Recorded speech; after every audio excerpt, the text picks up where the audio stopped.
به نام خدا. در فیلم شماره 28 از درس هیدرودینامیک پیشرفته در خدمت شما هستیم. در این جلسه که با عنوان ضمیمه ارائه میشه، میخوام یه سری فیلم های در واقع علمی رو با موضوع مدیریت لايه مرزی براتون نمایش بدیم. فکر می‌کنم فیلم های جالب و جذابی باشه که بعضی از نکاتی که تا الان خدمت شما گفتیم رو به نحوی در داخل این فیلم ها الان شما میتونید ملاحظه کنید.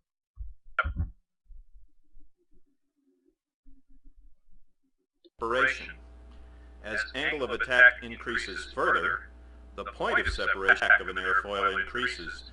The flow in the boundary layer stops, then reverses direction. This is called boundary layer separation. As angle of attack increases further, the point of separation moves forward on the airfoil until it has so disturbed the flow around the airfoil that further increases in angle of attack produce less rather than more lift. In this condition, the wing is said to be stalled.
Check met dit.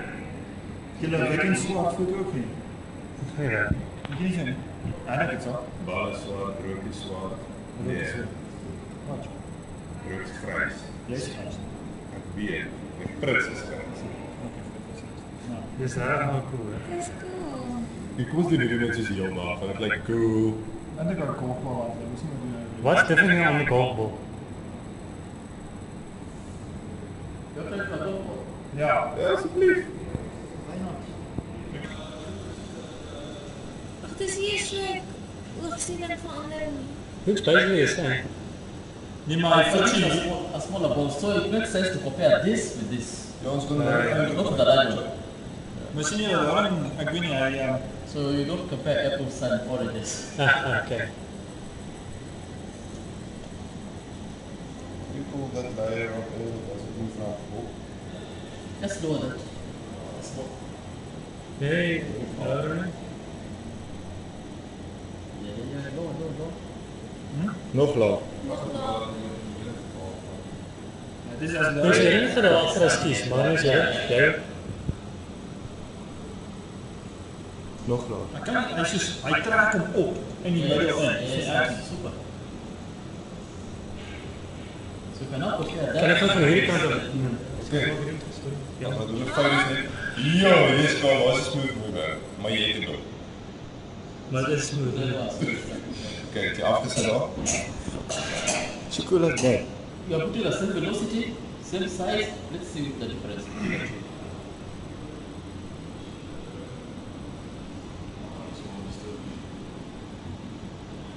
So see, you can see this is photo. Ja, dat is wel echt Ja, wel. dit is more smooth. Trying to take it down, but more, but I can't take it up. So the velocity is exactly the same as what we had for the control. Ja. Nee, die andere heeft meer draaien dan dat. The control. Yeah, but you, if it was too smooth, it's like a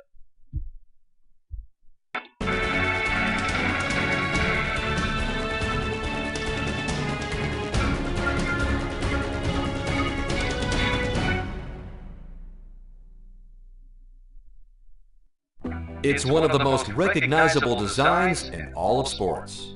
It's a small sphere. It's about 1.68 inches or larger, and it has a lot of valleys or dimples in the surface.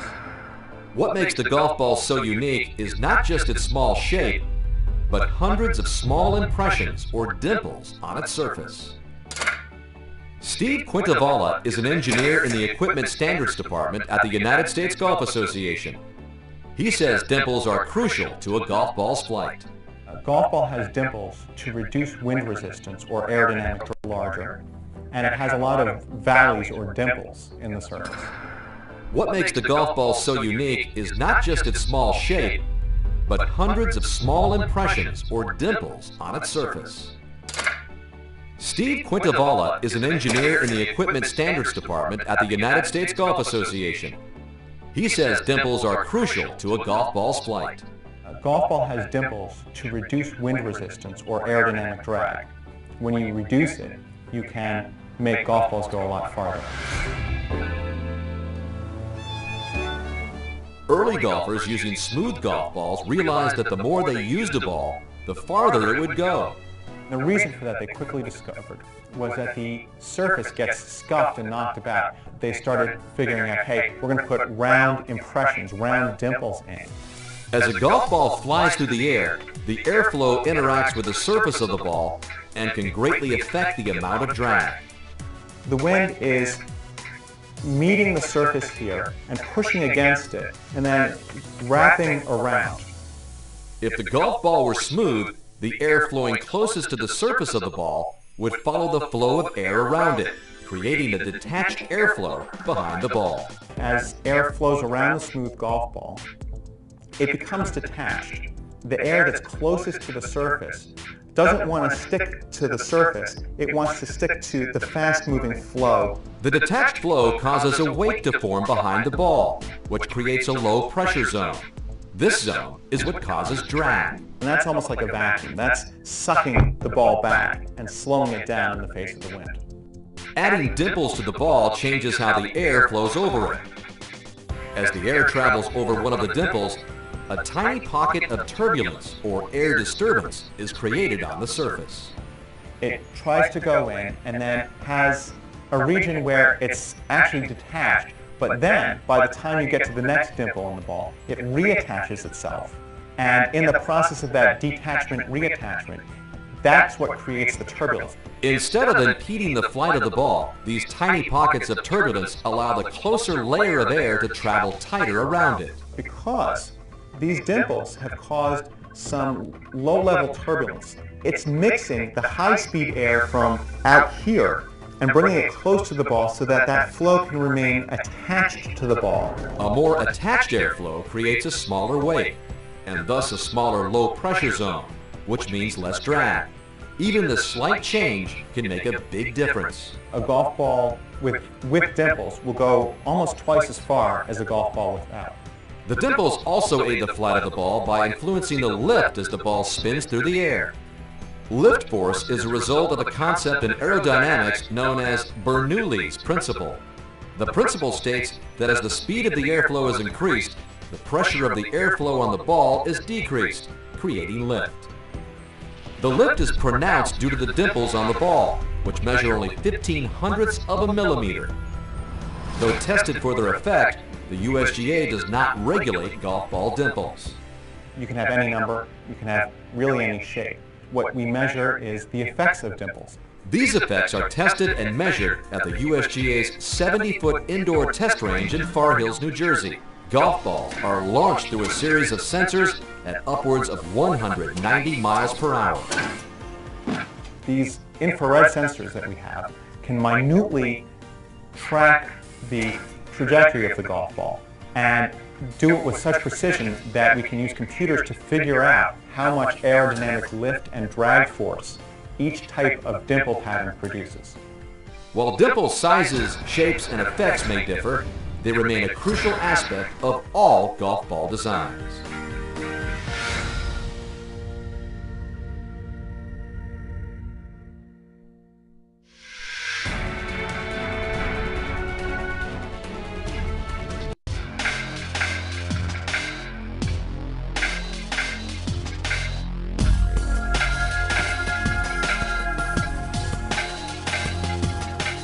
The greater the front surface and the more edges a body has, the greater its air resistance.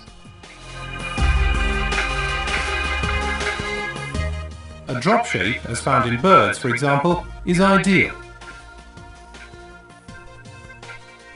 The greater the speed, the greater the air resistance. Doubling the speed results in a fourfold increase in air resistance. Thus, at a speed of 85 km per hour, 40% of the overall resistance is already generated through air resistance alone.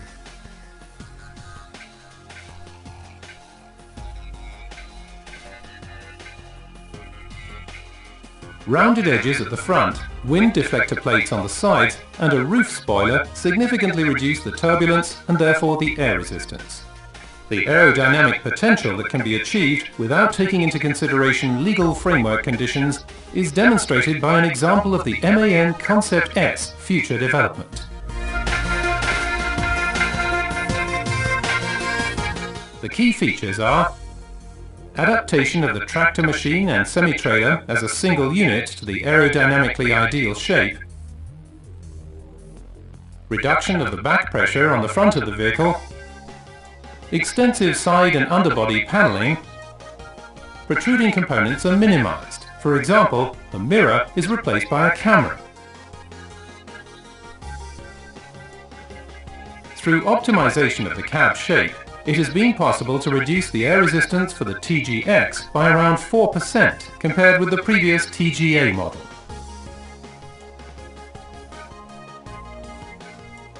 The better the design and adjustment of the spoiler systems, the lower the increase in drag in this area. In the further process, the side contour of the semi-trailer and the cab front in particular offer potential for reductions.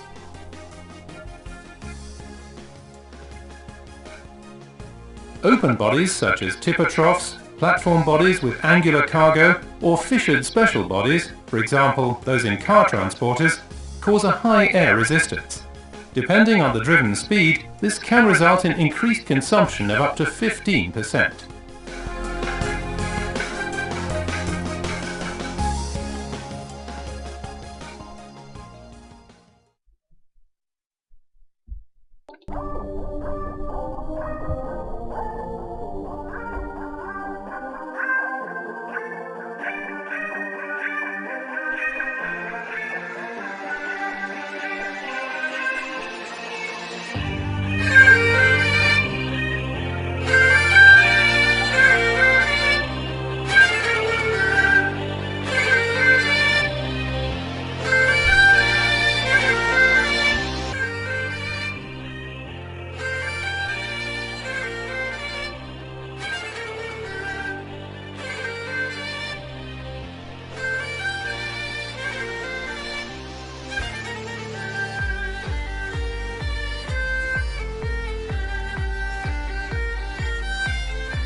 امیدوارم مطالبی که به اصطلاح در داخل این فیلم ها بیان شد و فیلم هایی که دیدید به اصطلاح یک دیدی به شما داده باشه در ارتباط با اهمیت لایه مرزی در علم مهندسی. این از بحث این جلسه که به عنوان ضمیمه ارائه شد.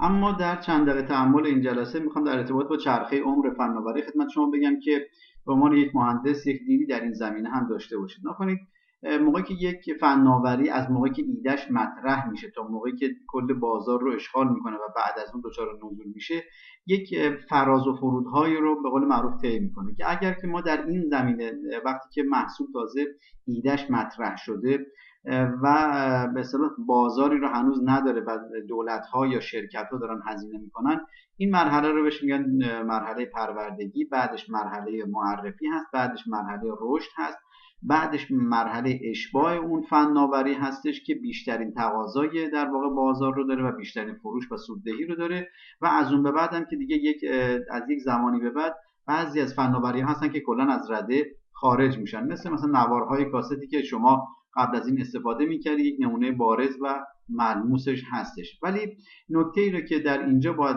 توجه داشته باشید این هستش که یکی از موارد مهمی که باعث این میشه که بعضی از کشورها سودآوریشون در زمینه علم و فناوری باشه، یعنی علم رو بتونن تبدیلش بکنن به ثروت، این هستش که حاضر میشن در این محدوده بیان و فعالیت بکنن. یعنی شما در این محدوده رو که نگاه میکنید میبینید که محدوده‌ای هستش که در واقع در اونجا هیچ سوددهی وجود نداره. یعنی اگر که ما این قسمت از نمودار رو یا در این قسمتی که دوره پروردگی اسمش گذاشتیم یا در واقع مرحله اثبات ایده هم بهش میگن، در این مرحله کاملا فقط ضرردهی هستش، یعنی فقط دولت‌ها یا شرکت‌ها میان هزینه میکنن ولی فروشی و سودی ندارن.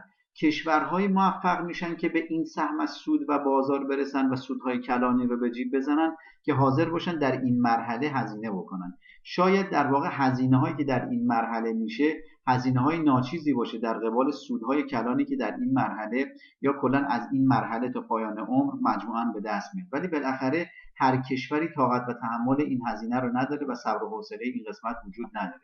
اون قسمت منفی رو اگه که نگاه بکنیم، اسمهای مراحل مختلفی باز در داخل خودش داره که دوره مرگ یا دره مرگ اصطلاحاً بهش میگن، که ابتدا تعریف ایده هستش، بعدش اثبات ایده هست، ایده تبدیل میشه به فناوری، میشه اثبات فناوری، بعدش عرضه محصول هست، موقعیت به عنوان یک محصول جدید هست و در واقع اثبات کسب و کاری که میشه در این زمینه اجرا کرد. تازه در این مرحله شما میبینید که در واقع زیان به صفر میرسه، در واقع سودی هم وجود نداره. از اینجا به بعد تازه سودآوری اون محصول شروع میشه. یعنی در واقع ما باید خیلی این رو به اصطلاح در ذهن داشته باشیم که شرط اساسی موفقیت در دوره مرگ صبر و حمایته. یعنی شما خیلی از شرکت‌هایی رو که شرکت‌های دانش بنیان هم هستن در ایران شروع خوبی دارن ولی در انتها به نتیجه نمیرسن، این هستش که شاید صبر کمی دارن، شاید این دوره از مثلا چند هفته تا چند سال طول بکشه با توجه به اهمیت اون محصول، ولی بالاخره باید صبر داشت تا اون محصول بتونه چیکار کنه، خودش رو اثبات بکنه. خیلی از موارد از ایده‌های خامی که مطرح میشه اشکالات زیادی داره. اون اشکالات امکان اینو نداره که فوراً به بازار تزریق بشه و عرضه بشه. یک ایده خام هست، اثبات فناوری باید بشه، یعنی محصولی که باید عرضه میشه قابل استفاده باشه، باید شاید در چندین مرحله نمونه‌هایی ساخته بشه، رفع اشکال بشه و به قول معروف صبر زیادی در این مرحله نیاز هست. البته این رو هم میدونیم که در بعضی از ایده ها هم ممکنه اصلاً به محصول ختم نشه، یعنی اصلا به این مرحله و بالاتر از این نرسه. بالاخره این هم ریسکی هستش که شما وقتی که در زمینه علم و فناوری و شرکت‌های دانش بنیان دارید سرمایه‌گذاری می‌کنید، یک ایده مطرح میشه، فردی هستش میتونه یک ایده رو فکر میکنه که میتونه سودآور باشه، میتونه محصول جدیدی باشه. یعنی شما هر کدوم از محصولاتی که در زندگی امروز استفاده می‌کنید در واقع یک ایده خام مهندسی بوده، قبلا روش کار شده. بعضی از اینها به محصول و سود میرسه، بعضی هم نمیرسه. باید تحملش رو داشته باشیم که اگر در ازای مثلا 10 تا ایده‌ای که مطرح هست اگر 5 تاش به نتیجه میرسه 5 تاش نمیرسه، در واقع این تحمل رو داشته باشیم که اون ضرر رو در واقع به جون بخریم. و اینجا باز دوباره مراحل دیگه هستش که حالا قبل از مرحله معرفی رو دیگه نشون نداده، از مرحله معرفی، رشد، بلوغ و زبان هست. حالا نکنید بعضی از کشورها هستن با توجه به در واقع به اصطلاح نوع نگاهشون به تکنولوژی و سرمایه‌گذاری که کردن در یکی از این بخشا وارد میشن. مثلا نکنید کشورهای پیشرو و کشورهای جهان اول میان چیکار میکنن؟ در این زمینه‌ها سرمایه‌گذاری میکنن. یک ایده رو روش کار میکنن میرسوننش به اینجا، مثلا فرض به مرحله معرفی. از اینجا به بعدش رو چون در واقع هزینه‌های تولید شاید براشون بالا باشه، اون فناوری رو میفروشن به کشورهای جهان دوم یا مثلا جهان سوم. یعنی مثلا شما فرض میکنید که میبینید که یه سری تکنولوژی در کشور آمریکا یا مثلا آلمان به اصطلاح ظهور پیدا میکنه، پرورش پیدا میکنه، در واقع فناوریش تکمیل میشه، بعد برای تولیدش سپرده میشه به کشورهای مثل کشورهای چین یا مثلا کره یا مثلا مالزی، اندونزی و کشورهای از این دست، و اونها از اینجا به بعدش رو اونها تولید میکنن به گونه‌ای که حالا هزینه تمام شده کمتر باشه و سودآوری چی باشه، بالاتر باشه. ولی دقت کنید که کشورهایی رو که از اینجا شروع میکنن، هزینه میکنن و این محصول تا اینجا میرسونن، اصل سود رو اونها میبرن. یعنی وقتی که اون محصول رو معرفی میکنن به شرکتایی که تولیدش مثلا در کشور دیگه انجام بشه، شاید 60-70%، 80% سود اون محصول تو جیب همون شرکت آمریکایی هست. اون کشورهای دیگه فقط هزینه کارگری رو پرداخت میکنن و سود خیلی کمی عایدشون خواهد شد. خواستم که یک به اصطلاح دیدی از این زمینه و در این مورد هم داشته باشید. موفق و پیروز باشید. خدا نگهدار.